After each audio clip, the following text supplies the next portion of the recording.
Good morning students, আশা করি তোমরা সবাই ভালো আছো। আজ সামারি রাইটিং তোমাদের আমি শেখাবো। সামারি কথার অর্থ হলো সারাংশ। সারাংশ লিখন তোমরা বাংলাতে শিখেছ, আজ শিখবে ইংরেজিতে। সারাংশ লেখা শেখার আগে জানতে হবে যে সারাংশ কি, অর্থাৎ what is summary. Summary is a brief version of a passage written in one's own words. নিজের ভাষায় লেখা একটি রচনাংশের সংক্ষিপ্ত রূপই হলো সারাংশ বা সামারি। অর্থাৎ তোমাকে যে প্যাসেজটি লিখতে দেওয়া হবে তাকে সংক্ষিপ্ত করে তার সারাংশটি তুলে ধরাটাই হলো summary writing. Okay, uses of summary. এবার সামারি কোন কোন ক্ষেত্রে ব্যবহার করা হবে বা সামারি কিভাবে ব্যবহার করা যাবে, কোথায় ব্যবহার করা যাবে সে সম্পর্কে একটু জেনে নাও। Number one, to present information concisely. Concisely মানে সংক্ষেপে। তথ্যগুলিকে সংক্ষেপে তুলে ধরার প্রয়োজন হলে সামারি করতে হয়। টু সাম আপ ইনফরমেশনস, মূল তথ্যগুলিকে একত্রিত করার জন্য, কোনো প্যাসেজের মধ্যে মূল তথ্যগুলো যা রয়েছে সেগুলিকে একত্রিত করার জন্য সামারি করলে হয়। To mention the main or essential points without any explanation, কোনো রকম ব্যাখ্যা ছাড়া মূল ও প্রয়োজনীয় বিষয়গুলিকে উল্লেখ করা যায় সামারির দ্বারা। এখন এই সামারি কিভাবে লেখা যাবে তার কিছু নিয়ম জানতে হবে। So let's start. Rules to remember at the time of writing a summary. Summary লেখার সময় কোন কোন নিয়মগুলো মনে রাখতে হবে। Rule number one, read the passage carefully. প্যাসেজটি যত্ন সহকারে পড়তে হবে, অর্থাৎ তার বিষয়বস্তুটা জানতে গেলে ওই প্যাসেজকে খুব ভালোভাবে বেশ কয়েকবার পড়ে ফেলতে হবে। Rule number two, make a note of the key points, key words and topic sentences. Make a note, এটা নোট করে রাখো, অর্থাৎ তোমাকে নোট করে রাখতে হবে, লিখে রাখতে হবে কি না ওই যে প্যাসেজ পড়লে তার কি পয়েন্টস, অর্থাৎ গুরুত্বপূর্ণ কি কি বিষয় আছে তাতে, কি ওয়ার্ডস কোন কোন শব্দগুলি গুরুত্বপূর্ণ, অ্যান্ড টপিক সেন্টেন্সেস আর প্রাসঙ্গিক বাক্য কি। কোনো একটা বিষয়কে নিয়ে তো একটা প্যাসেজ লেখা হয়েছে, তো সেখানে সেই বিষয়ের সঙ্গে কোন কোন বাক্যগুলো রিলেটেড বা প্রাসঙ্গিক হচ্ছে সেগুলোকে নোট করতে হবে, আলাদা করে লিখে রাখতে হবে। Rule number 3, try to form a brief or short outline of the passage. সারাংশটির বানাবার জন্য তোমাদের কি করতে হবে, ওই প্যাসেজের একটা সংক্ষিপ্ত রূপরেখা তৈরি করতে চেষ্টা করবে।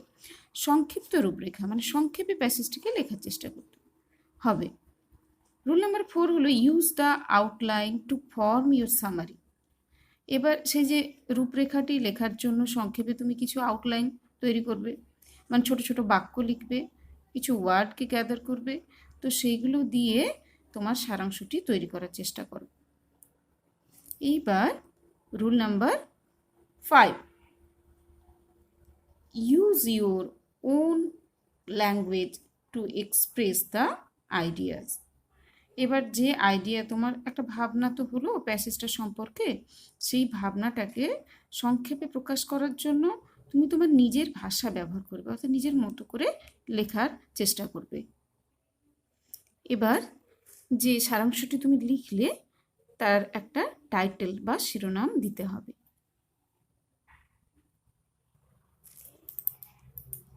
এই সারাংশটি লেখার সময় কিন্তু মনে রাখবে যে এটা লিখবে সিম্পল অ্যান্ড ইজি ইংলিশে, বেশি ডিফিকাল্ট করে লেখার দরকার নেই, তোমার নিজের ভাষাতে একেবারে সহজ সরলভাবে লেখার চেষ্টা করবে। Next point is the summary must be objective and written in third person. এটা অবশ্যই খুবই গুরুত্বপূর্ণ বিষয় সামারি লেখার সময়, এটা অবশ্যই খেয়াল রাখবে। অবজেক্টিভ হবে সামারিটা। অবজেক্টিভ মানে হচ্ছে বিষয়ভিত্তিক, যে বিষয়ের উপর প্যাসেজটা রয়েছে সামারিও যেন সেই বিষয় নিয়েই লেখা হয়। And written in third person. Third পারসনে মানে সেখানে তুমি আই, ইউ, উই এগুলো কিন্তু বর্জন করবে, ইউজ করবে না, থার্ড পারসনে লিখতে হবে। তোমরা জানো থার্ড পারসন কাকে বলে। সো থার্ড পার্সনে লিখবে, অর্থাৎ কিনা আই, ইউ, উই এগুলো ব্যবহার করা যাবে না। রুল নাম্বার 9 হলো explanation, example, quotation can be omitted. অর্থাৎ এক্সপ্লেনেশন কোনো ব্যাখ্যা, উদাহরণ বা কোটেশন, উদ্ধৃতি যেটা কোটেশনের মধ্যে থাকে, এগুলো ব্যবহার করা যাবে না।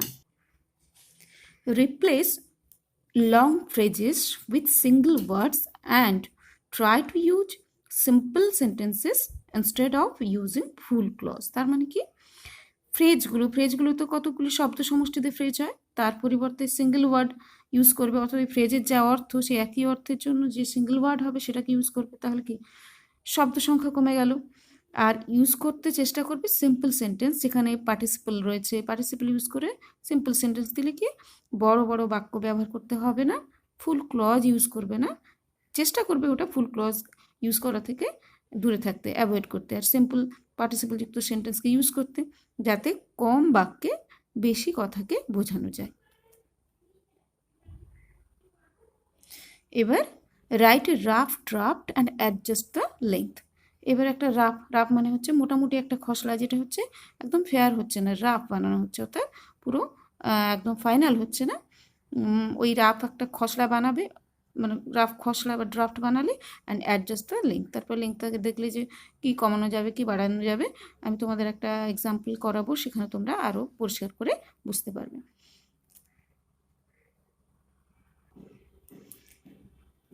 রুল নাম্বার 12, হ্যাঁ আরেকটা কথা মনে রেখো, follow the original sequence or organisation of the passage. অর্থাৎ প্যাসেজটিতে কোনটা আগে ঘটছে কোনটা পরে ঘটছে, কীভাবে পরপর দেওয়া রয়েছে, সেই সিকোয়েন্সটা তোমাদের বজায় রাখতে হবে। উল্টো পাল্টা করলে হবে না, আগে যেটা ছিল সেটাকে একদম লাস্টে নিয়ে চলে এলে, লাস্টেরটাকে একদম প্রথমে দিয়ে দিলে, এরকমভাবে উল্টো পাল্টা করলে হবে না। অর্থাৎ একটা অর্গানাইজেশন, যে একটা আয়োজন করা রয়েছে, সাজানো রয়েছে, সেই সাজানো ব্যাপারটাকে, ধারাটাকে কিন্তু বজায় রাখতে হবে। Now check the draft for spelling mistakes, punctuation, grammatical errors.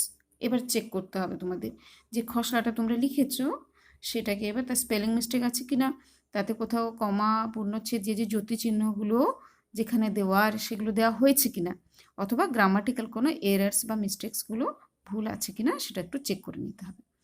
এবার হয়ে গেল যখন সব কিছু, নাও for a fair draft of the summary. এবারে সামারি বা সারাংশটি পরিষ্কারভাবে ফাইনাল করে লিখে ফেল। হ্যাঁ, একটা ব্যাপার খেয়াল রেখো যে সারাংশের দৈর্ঘ্যের কোনো নির্দিষ্ট মাপকাঠি কিন্তু নেই, তবে এটা অবশ্যই সংক্ষিপ্ত হবে এবং প্যাসেজের যে মূল বিষয়গুলো সেটা তুলে ধরবে। মাপকাঠি নির্দিষ্ট নেই, তবে ওটা কিন্তু ছোট করতে হবে, মূল প্যাসেজের সমান হয়ে গেল তাহলে কিন্তু হবে না। সাধারণত 1/3 বলা হয় সামারি, যে প্যাসেজ দেওয়া হয় তার, তবে সেক্ষেত্রে একটু বড় হলেও অসুবিধে হবে না, তবে সেটা যেন ওই সারাংশের দৈর্ঘ্যের থেকে ছোট অবশ্যই হতে হবে, এবং তাতে মূল বিষয়ে সারাংশে যা যা বোঝাতে চাওয়া হয়েছে সেগুলো কিন্তু বাদ দিলে হবে না, সেগুলোকে অবশ্যই রাখতে হবে। ঠিক আছে, এবার তাহলে একটা এক্সারসাইজের মাধ্যমে দেখা যায় ব্যাপারটা। Exercise 7, page number 68, write a summary of the following passage within 100 words. Communication is part of our everyday life. আমাদের প্রাত্যহিক জীবনের একটি অঙ্গ হলো কমিউনিকেশন বা যোগাযোগ রক্ষা করা। উই গ্রিট ওয়ান অ্যানাদার, আমরা একে অপরকে সম্ভাষণ জানাই। স্মাইল অর ফ্রন, হাসি অথবা ভ্রু কোচকাই। ডিপেন্ডিং অন আওয়ার মুডস, যেটা আমাদের মানসিক অবস্থার উপর নির্ভর করে। অ্যানিম্যালস টু কমিউনিকেট, প্রাণীরাও যোগাযোগ রক্ষা করে বা ভাব বিনিময় করে। জাস্ট লাইক আস, ঠিক আমাদের মতোই ইন্টারাকশন এবং animals can be both verbal and non verbal. আমাদের মতো প্রাণীদেরও ভাব বিনিময় শব্দযুক্ত হতে পারে বা শব্দহীনও হতে পারে। Singing is one way in which birds can interact with one another.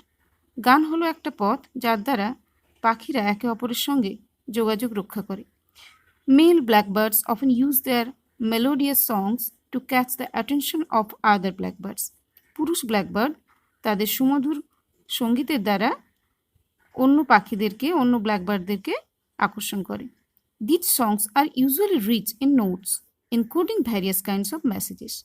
ওই গানগুলো ভরাট গলার হয় এবং যার মাধ্যমে তারা বিভিন্ন ধরনের বার্তা পৌঁছে দেয়। Songs are also used to keep off other birds from their territory, usually place where they dwell.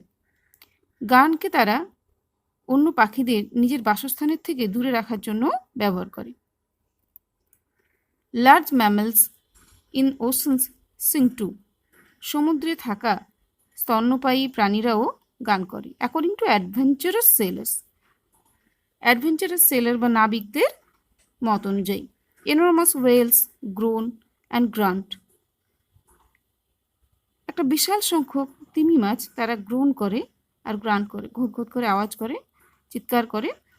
While smaller dolphins, যখন ছোট্ট ছোট ডলফিন অ্যান্ড পরপয়েসেস অর্থাৎ শুশুক জাতীয় প্রাণী হুইসেলস অ্যান্ড ক্লিক, হুইসেলের মতো শব্দ করে। These sounds are surprisingly received by other mates as far as several hundred kilometers away.